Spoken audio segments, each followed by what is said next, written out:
Can you imagine you're sitting somewhere alone or standing, and all of a sudden a group of people swarm towards you in your direction, and they don't look thrilled, they don't look happy. A mob of people, for whatever reason, in whatever form or fashion, are coming to get you. I think I would be terrified. Today we're going to talk about the mob mentality, a closer look at chapter 15 in To Kill a Mockingbird. And we're going to see that our Atticus in To Kill a Mockingbird has actually experienced the mob and multiple times in chapter 15. So it's a little bit of a threatening and perhaps violent tone overall in this part of the text.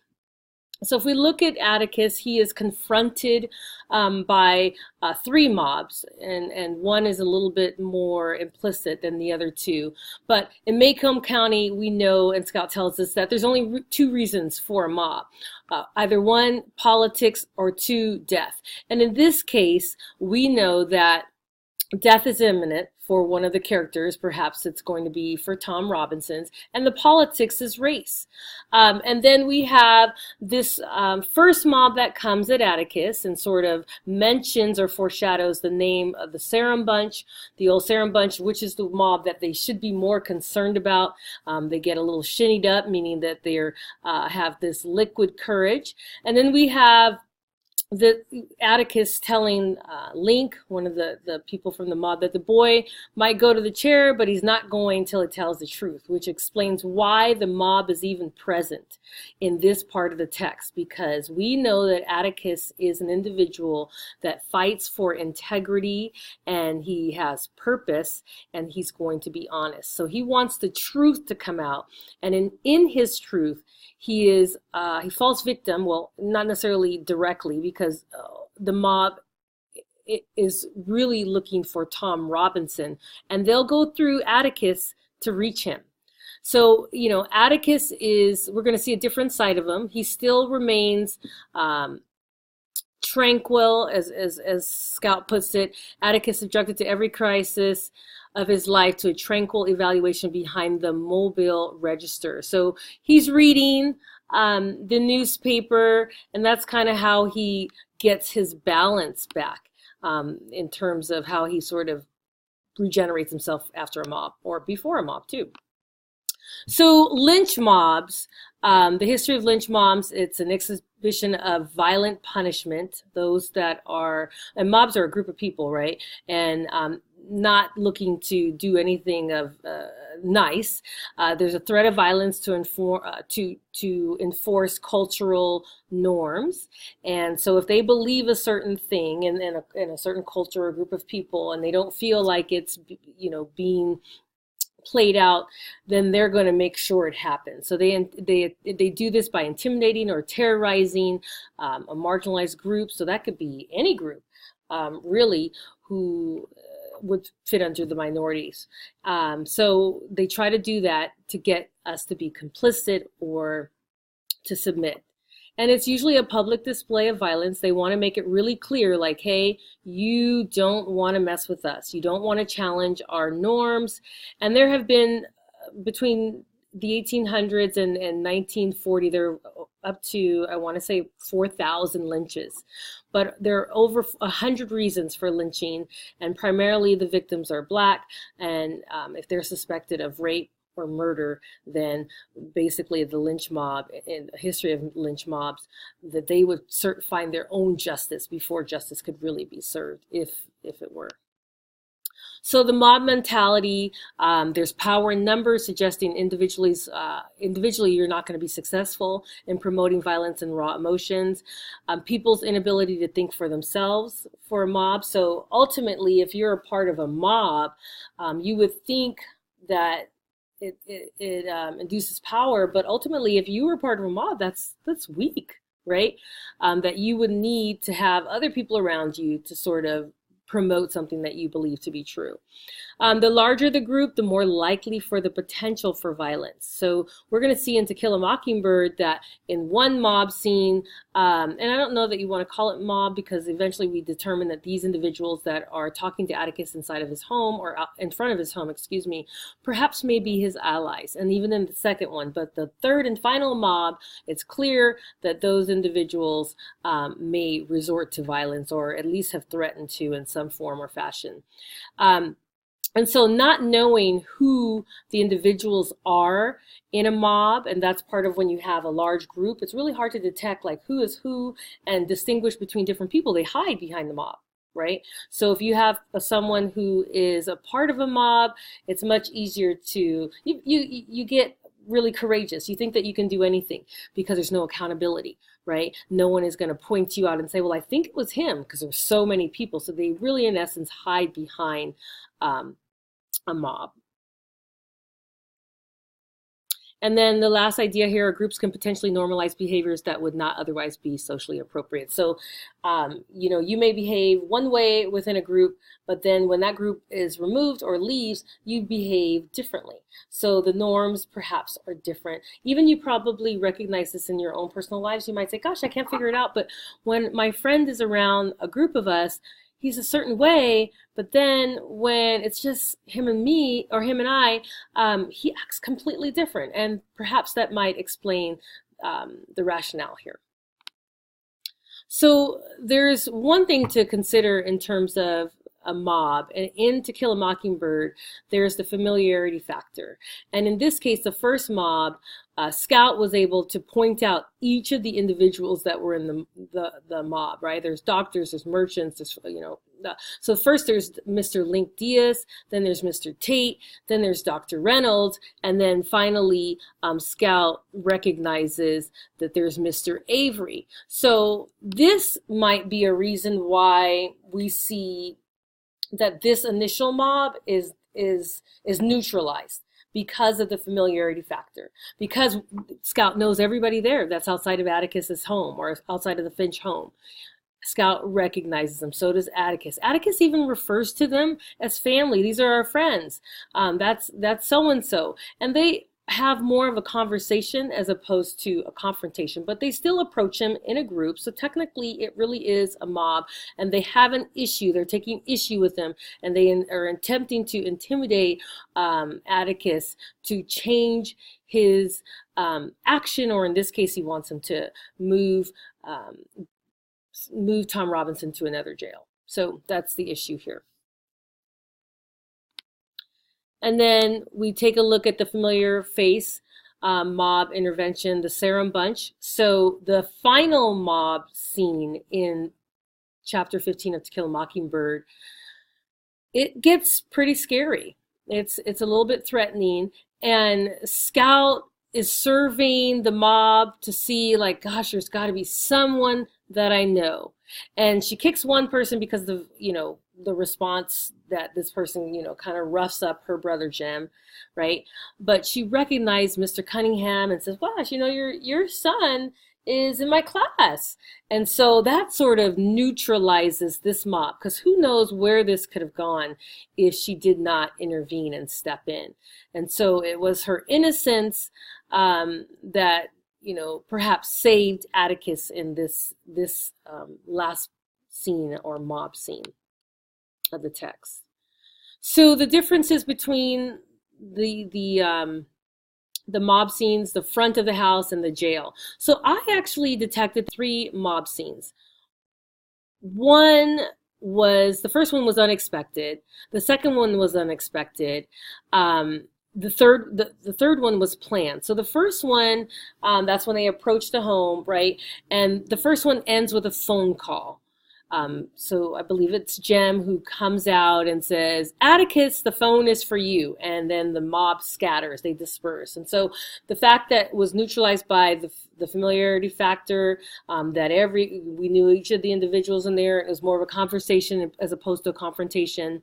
The sound that we can tell or determine as a result of the imagery in chapter 15 is a collective murmur with glee. That's in the first mob. And then there's a murmur and buzz. And even Atticus was described as inaudible. And that would be the sounds that are portrayed in the conversation or between the mob and Atticus. The second mob was a little bit, it just slid right in there. You could almost overlook it. It was early Sunday. So this takes place over the course of 3 days, by the way. So first, it's Saturday or Sunday. There's two mobs, and then Monday is actually the trial. So we have early Sunday was the second mob, a knot of men. So this is described as a knot of men. The first confrontation, or not even confrontation, excuse me, the first conversation or the first mob approach was the crowd. That's how it was described, as a crowd. The second one was described as the knot of men. Completely different. So you have to think about the diction that Harper Lee uses and what impact or implications this has on the text and our understanding, or even the tone, right? So mob, a knot of men. So maybe, you know, literally they had their hands tied, right? Because these guys turn out to be Atticus's allies. So they're in a bit of a quandary here. And perhaps that's why the use of diction for knot is used in this section. A knot of men, Mr. Tate and Mr. Underwood. Atticus responds with a rumble. So this is interesting to see. We see a crowd of men, we see a murmur, we see a murmur some more. It's an audible and a rumble to communicate the conversation. But we know there's a dialogue and the men are going back and forth, and the tone, though maybe threatening, but not necessarily has moved to violence at this point. But in the third and final confrontation, or the mob, the planned one, this is when Atticus has been forewarned, right, in prior conversations. These men prior to that were coming to him to let him know and inform him, hey, we have a problem. It might not be with us, but it's probably going to be with the Sarum group. You might want to reconsider your plan, and how did you get into this? And so they're questioning him, making sure, like, are you sure? And so now we know that Atticus has planned for this. There's increased hostility. And so Atticus comes equipped with a long electrical cord. He's propped up, he's reading, he's oblivious to the night bugs dancing, so the imagery there.